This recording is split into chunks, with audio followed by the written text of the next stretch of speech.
BJP ಕಾರ್ಯಕರ್ತ ವಿನಯ್ ಆತ್ಮಹತ್ಯೆ ಪ್ರಕರಣಕ್ಕೆ ಸಂಬಂಧಪಟ್ಟಂತೆ ಬಿಜೆಪಿ ಹಾಗೂ ಕಾಂಗ್ರೆಸ್ ನಡುವೆ ಬಿಗ್ ವಾರ್, ಬಿಗ್ ಫೈಟ್ ನಡೀತಾ ಇದೆ. ಇಬ್ಬರು ಶಾಸಕರ ವಿರುದ್ಧ ಎಫ್ಐಆರ್ ದಾಖಲಿಸಬೇಕು ಅಂತ ಬಿಜೆಪಿ ಮುಖಂಡರು ಇದೀಗ ಆಗ್ರಹ ಪಡಿಸ್ತಾ ಇದ್ದಾರೆ. ಅಲ್ಲಿವರೆಗೂ ಶವ ಸಂಸ್ಕಾರ ಮಾಡೋದಿಲ್ಲ ಅಂತ ಹೊರಟಿದ್ದಾರೆ. ಪೊನ್ನಣ್ಣ, ಮಂತರ್ಗೌಡ, ಹರೀಶ್ ಪೂವಯ್ಯ ಈ ಮೂವರ ವಿರುದ್ಧ ಕೇಸರಿ ಪಡೆ ಕೆರಳಿ ಕೆಂಡವಾಗಿದೆ. ಎಫ್ಐಆರ್ ದಾಖಲಿಸದ ಹೊರತು ಅಂತ್ಯಕ್ರಿಯೆ ಮಾಡೋದಿಲ್ಲ ಅಂತ ಕೂತಿದ್ದಾರೆ. ಡಿವೈಎಸ್ಪಿ ಕಚೇರಿ ಮುಂಭಾಗ ವಿನಯ್ ಮೃತದೇಹ ಇಟ್ಟು ಪ್ರತಿಭಟನೆ ಮಾಡೋದಕ್ಕೆ ತಯಾರಿ ನಡೆಸಿದ್ದಾರೆ.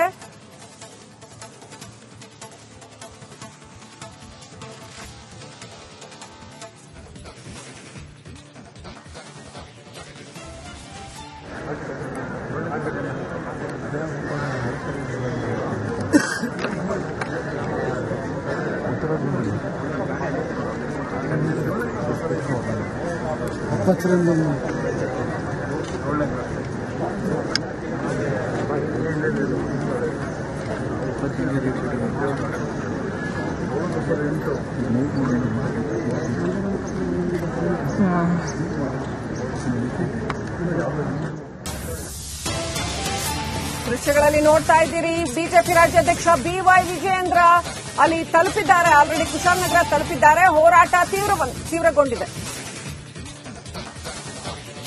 ಮಡಿಕೇರಿಗೆ ಪ್ರತಿಪಕ್ಷ ನಾಯಕ ಆರ್ ಅಶೋಕ್ ಕೂಡ ಆಗಮಿಸ್ತಾ ಇದ್ದಾರೆ. ಆಲ್ರೆಡಿ ಕುಶಾಲನಗರದಲ್ಲಿ ಸಂಸದ ಪ್ರತಾಪ್ ಸಿಂಹ ಹಾಗೂ ಯದುವೀರ್ ಹೋಗಿದ್ದಾರೆ. ಸಂಸದ ಯದುವೀರ್ ಅವರು ಕೂಡ ತೆರಳಿದ್ದಾರೆ. ಶಾಸಕರ ಮೇಲೆ ಎಫ್ಐಆರ್ ಹಾಕೋವರೆಗೂ ಹೋರಾಟ ಅಂತ ಹೊರಟಿದ್ದಾರೆ. ಬಿಜೆಪಿ ಇತ್ತೀಚಿನ ದಿನಗಳಲ್ಲಿ ಸ್ವಲ್ಪ ನಿಧಾನಕ್ಕೆ ಎಚ್ಚೆತ್ತುಕೊಳ್ತಾ ಇದೆ ಅಂತ ಅನ್ಸುತ್ತೆ. ಬೆಲೆ ಏರಿಕೆ ವಿರುದ್ಧ ಒಂಚೂರು ಸಮರ ಮಾಡಿದ್ರು. ಈಗ ಮತ್ತೊಂದು ಬಿಜೆಪಿ ಕಾರ್ಯಕರ್ತ ಪ್ರಾಣತ್ಯಾಗ ಮಾಡಿರ್ತಕ್ಕಂಥದ್ದರ ವಿರುದ್ಧ ಹೋರಾಟ ಮಾಡ್ತಾ ಇದ್ದಾರೆ. ಬಿಜೆಪಿ ಕಾರ್ಯಕರ್ತ ವಿನಯ್ ಸೂಸೈಡ್ ಕೋಲಾಹಲ, ಸರ್ಕಾರದ ವಿರುದ್ಧ ಪ್ರತಿಭಟನೆಗೆ ಮುಂದಾಗಿದ್ದಾರೆ. ಬಿಜೆಪಿ ನಾಯಕರು ಬಿವೈ ವಿಜಯೇಂದ್ರ ಕುಶಾಲನಗರ ತಲುಪಿದ್ದಾರೆ. ಡಿವೈಎಸ್ಪಿ ಕಚೇರಿ ಮುಂಭಾಗ ಮೃತದೇಹ ಇಟ್ಟು ಪ್ರತಿಭಟನೆಗೆ ತಯಾರಿ ಮಾಡಿಕೊಳ್ಳಲಾಗ್ತಾ ಇದೆ. ನೋಡಿ, ಅಲ್ಲಿ ಪೊಲೀಸ್ ಕೋಟೆನೇ ನೆರೆದಿದೆ. 500 ಪೊಲೀಸರಿದ್ದಾರೆ. ನೀವು ದೃಶ್ಯಗಳಲ್ಲಿ ನೋಡಬಹುದು ಅದು ಎಷ್ಟು ಮಂದಿ ಪೊಲೀಸರನ್ನ ಡಿಪ್ಲಾಯ್ ಮಾಡಿದೆ ಸರ್ಕಾರ ಅಂತ. ಮೋಸ್ಟ್ಲಿ ಬಿಜೆಪಿ ಈ ರೀತಿ ಉಗ್ರ ಪ್ರತಿಭಟನೆ ಮಾಡುತ್ತೆ ಅನ್ನುವಂಥ ಹಿಂಟ್ ಸರ್ಕಾರಕ್ಕೆ ಇರಬೇಕು. ಹಾಗಾಗಿ 500 ಪೊಲೀಸರು ಕಾಣ್ತಾ ಇದ್ದಾರೆ. ಅಲ್ಲಿ ಅಷ್ಟೊಂದು ಜನರನ್ನ ಡಿಪ್ಲಾಯ್ ಮಾಡಿದ್ದಾರೆ.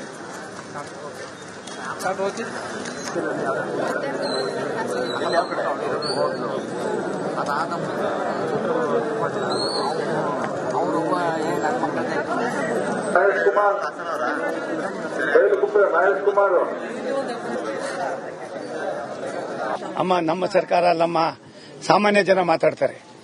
ಅಪೋಸಿಷನ್ ಅವರೆಲ್ಲ ಸಾಮಾನ್ಯ ಜನ ಮಾತಾಡ್ತಾರೆ. ಈ ಸರ್ಕಾರಕ್ಕೆ ನಿಂತೋಗಿದೆ, ಏನೂ ಇಲ್ಲ. ರಕ್ತ ಸಂಚಾರ ಆಯ್ತಾ ಇದೆಯಲ್ಲೋ ಗೊತ್ತಿಲ್ಲ. ಅದು ಯಾವ ರೀತಿ ಅವರು ಸರ್ಕಾರ ನಡೆಸ್ತಾ ಇದ್ದಾರೆ ಅಂತ ಗೊತ್ತಿಲ್ಲ. ತಲೆ ಬುಡ ಇಲ್ಲದೆ ಇರತಕ್ಕಂಥ ವ್ಯವಸ್ಥೆ ಆಗಿದೆ. ಕಾನೂನು ಅನ್ನೋದು ಪೊಲೀಸ್ನವರು ಒಂದು ರೀತಿ ಕರ್ನಾಟಕದ ಪೊಲೀಸ್ಗೆ ಭಾರಿ ಗೌರವ ಇತ್ತು, ಭಾರಿ ಮರ್ಯಾದೆ ಇತ್ತು. ಯಾವುದೇ ಹಂತದಲ್ಲೂ ಕೂಡ ಪೊಲೀಸ್ನವರು ತಮ್ಮ ತನವನ್ನ ಬಿಟ್ಕೊಟ್ಟಿರಲ್ಲ, ವಿಶೇಷವಾಗಿ ಕರ್ನಾಟಕದ ಪೊಲೀಸ್ನವರು. ಅದ್ಯಾಕೋ ಏನೋ ಇತ್ತೀಚೆಗೆ ಸ್ವಲ್ಪ ಅವರು ಕೂಡ ನಿರ್ಲಿಪ್ತತೆ ಆಗ್ತಾ ಇದ್ದಾರೆ. ಇದು ಬೇಡ. ಒಂದು, ಯಾರು ದೊಡ್ಡವರಲ್ಲ ಕಾನೂನಿಗಿನ್ನ. ಈಗಾಗಲೇ ಅವ್ರ ತಮ್ಮವರು ಕೂಡ ಕಂಪ್ಲೇಂಟ್ ಕೊಟ್ಟಿದ್ದಾರೆ. ಕಂಪ್ಲೇಂಟ್ ಅನ್ನು ಆಧಾರವಾಗಿ ಇಟ್ಕೊಂಡು ಏನು ಎಫ್ಐಆರ್ ಮಾಡಿದ್ದೀರಿ, ಆ ಎಫ್ಐಆರ್ ಜೊತೆಯಲ್ಲಿ ಯಾರು ತಪ್ಪಿತಸ್ಥರಿದ್ದಾರೆ ಎನ್ಕ್ವೈರಿ ಆಗಲಿ. ಎನ್ಕ್ವೈರಿ ಮಾಡಿ ತಪ್ಪಿತಸ್ಥರಿದ್ರೆ ಅಂತವ್ರ ಮೇಲೆ ಕ್ರಮ ತಗೊಳ್ಳದೆ ಹೋದ್ರೆ ಸಾಮಾನ್ಯರು ಬದುಕೋದು ಕಷ್ಟ ಆಯ್ತದೆ. ಅಮ್ಮ, ನಮ್ಮ ಸರ್ಕಾರ ಅಲ್ಲಮ್ಮ, ಸಾಮಾನ್ಯ ಜನ ಮಾತಾಡ್ತಾರೆ. ಅಪೋಸಿಷನ್ ಅವರೆಲ್ಲ ಸಾಮಾನ್ಯ ಜನ ಮಾತಾಡ್ತಾರೆ. ಈ ಸರ್ಕಾರಕ್ಕೆ ನಿಂತೋಗಿದೆ, ಏನೂ ಇಲ್ಲ. ರಕ್ತ ಸಂಚಾರ ಆಯ್ತಾ ಇದೆಯಲ್ಲೋ ಗೊತ್ತಿಲ್ಲ. ಅದು ಯಾವ ರೀತಿ ಅವರು ಸರ್ಕಾರ ನಡೆಸ್ತಾ ಇದ್ದಾರೆ ಅಂತ ಗೊತ್ತಿಲ್ಲ. ತಲೆ ಬುಡ. ಅಪ್ಡೇಟ್ ಪಡ್ಕೊಳ್ಳೋಣ. ನಮ್ಮ ಪ್ರತಿನಿಧಿ ಅನು ಕಾರ್ಯಪ್ಪ ಮಡಿಕೇರಿಯಿಂದ ಲೈವ್ ಕನೆಕ್ಟ್ ಆಗಿದ್ದಾರೆ. ಅನು ಕಾರ್ಯಪ್ಪ, ಆಲ್ರೆಡಿ ಬಿಜೆಪಿ ನಾಯಕರ ಪಡೆ ಅಲ್ಲಿಗೆ ಆಗಮಿಸಿದೆ. ಇನ್ನೇನು ಪ್ರತಿಭಟನೆಯನ್ನ ಉಗ್ರವಾಗಿ ಮಾಡಬೇಕು ಅಂತ ಬಿಜೆಪಿ ನಾಯಕರು ನಿರ್ಧರಿಸಿದ್ದಾರೆ ಅನ್ನೋದು ಗೊತ್ತಾಗ್ತಾ ಇದೆ. ಹಾಗೇನೆ ಸರ್ಕಾರ ಕೂಡ ಅಲ್ಲಿ ಸಿಕ್ಕಾಪಟ್ಟೆ ಪೊಲೀಸರನ್ನ ಡಿಪ್ಲಾಯ್ ಮಾಡಿದೆ. ಏನ್ ನಡೀತಾ ಇದೆ ಈ ಕ್ಷಣದಲ್ಲಿ?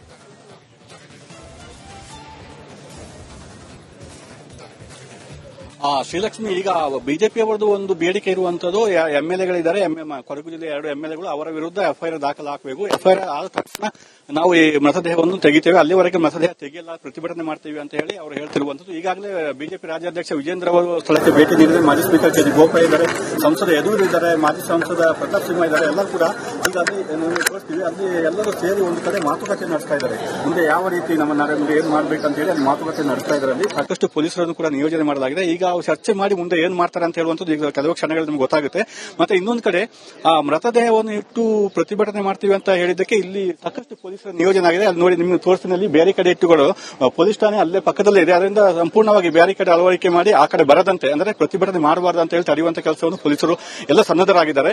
ಸಾಕಷ್ಟು ಪೊಲೀಸರ ನಿಯೋಜನೆ ಆಗಿದೆ. 3 ಎಸ್ಪಿಗಳು ಹಾಗೂ ಸುಮಾರು 500ಕ್ಕೂ ಹೆಚ್ಚು ಪೊಲೀಸರನ್ನು ನಿಯೋಜನೆ ಮಾಡಲಾಗಿದೆ. ಕೊಡಗು ಎಸ್ಪಿ, ಹಾಸನ ಎಸ್ಪಿ ಹಾಗೂ ಮೈಸೂರು ಎಸ್ಪಿ ಕೂಡ ಇಲ್ಲಿ ಸ್ಥಳದಲ್ಲಿ ಮೊಕಾಂ ಹೂಡಿದ್ದಾರೆ. ಎಲ್ಲ ಬಿಗಿ ಭದ್ರತೆಯನ್ನು ಕೈಗೊಳ್ಳಲಾಗಿದೆ. ಈಗ ಅಂದ್ರೆ ಇರುವಂತಹ ಬೇಡಿಕೆ ಒಂದೇ, ಅವರ ವಿರುದ್ಧ ಎಫ್ಐಆರ್ ಮಾಡಬೇಕು, ಶಾಸಕರ ವಿರುದ್ಧ ಎಫ್ಐಆರ್ ಮಾಡಬೇಕು. ಕೇವಲ ದೂರುದಾರ ತೆನ್ನಿಲ ಮೈನರಿದ್ರೆ ಅವರ ವಿರುದ್ಧ ಮಾತ್ರ ಎಫ್ಐಆರ್ ಆಗಿರುವಂತದ್ದು. ಯಾರೆಲ್ಲ ಹೆಸರನ್ನು ಪ್ರಸ್ತಾಪ ಮಾಡಿ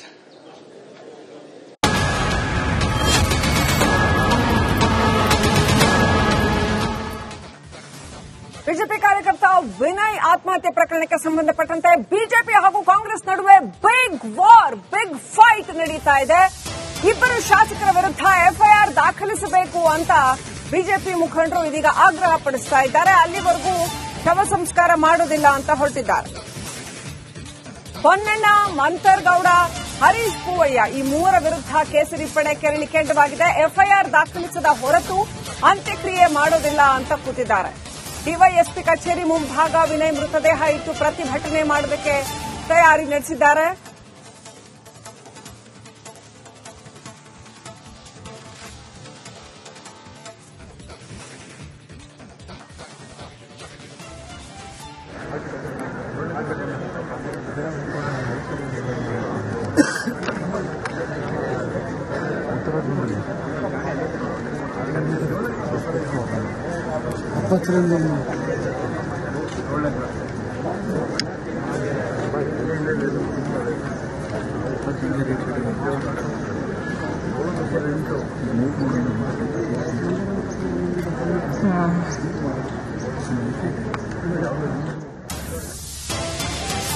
ದೃಶ್ಯಗಳಲ್ಲಿ ನೋಡ್ತಾ ಇದ್ದೀರಿ. ಬಿಜೆಪಿ ರಾಜ್ಯಾಧ್ಯಕ್ಷ ಬಿವೈ ವಿಜಯೇಂದ್ರ ಅಲ್ಲಿ ತಲುಪಿದ್ದಾರೆ. ಆಲ್ರೆಡಿ ಕುಶಾಲನಗರ ತಲುಪಿದ್ದಾರೆ. ಹೋರಾಟ ತೀವ್ರಗೊಂಡಿದೆ. ಮಡಿಕೇರಿಗೆ ಪ್ರತಿಪಕ್ಷ ನಾಯಕ ಆರ್ ಅಶೋಕ್ ಕೂಡ ಆಗಮಿಸ್ತಾ ಇದ್ದಾರೆ. ಆಲ್ರೆಡಿ ಕುಶಾಲನಗರದಲ್ಲಿ ಸಂಸದ ಪ್ರತಾಪ್ ಸಿಂಹ ಹಾಗೂ ಯದುವೀರ್ ಹೋಗಿದ್ದಾರೆ. ಸಂಸದ ಯದುವೀರ್ ಅವರು ಕೂಡ ತೆರಳಿದ್ದಾರೆ. ಶಾಸಕರ ಮೇಲೆ ಎಫ್ಐಆರ್ ಹಾಕೋವರೆಗೂ ಹೋರಾಟ ಅಂತ ಹೊರಟಿದ್ದಾರೆ. ಬಿಜೆಪಿ ಇತ್ತೀಚಿನ ದಿನಗಳಲ್ಲಿ ಸ್ವಲ್ಪ ನಿಧಾನಕ್ಕೆ ಎಚ್ಚೆತ್ತುಕೊಳ್ತಾ ಇದೆ ಅಂತ ಅನ್ಸುತ್ತೆ. ಬೆಲೆ ಏರಿಕೆ ವಿರುದ್ಧ ಒಂಚೂರು ಸಂಭ್ರಮ ಮಾಡಿದ್ರು. ಈಗ ಮತ್ತೊಂದು ಬಿಜೆಪಿ ಕಾರ್ಯಕರ್ತ ಪ್ರಾಣತ್ಯಾಗ ಮಾಡಿರ್ತಕ್ಕಂಥದ್ದರ ವಿರುದ್ಧ ಹೋರಾಟ ಮಾಡ್ತಾ ಇದ್ದಾರೆ. ಬಿಜೆಪಿ ಕಾರ್ಯಕರ್ತ ವಿನಯ್ ಸೂಸೈಡ್ ಕೋಲಾಹಲ, ಸರ್ಕಾರದ ವಿರುದ್ಧ ಪ್ರತಿಭಟನೆಗೆ ಮುಂದಾಗಿದ್ದಾರೆ. ಬಿಜೆಪಿ ನಾಯಕರು ಬಿವೈ ವಿಜಯೇಂದ್ರ ಕುಶಾಲನಗರ ತಲುಪಿದ್ದಾರೆ. ಡಿವೈಎಸ್ಪಿ ಕಚೇರಿ ಮುಂಭಾಗ ಮೃತದೇಹ ಇಟ್ಟು ಪ್ರತಿಭಟನೆಗೆ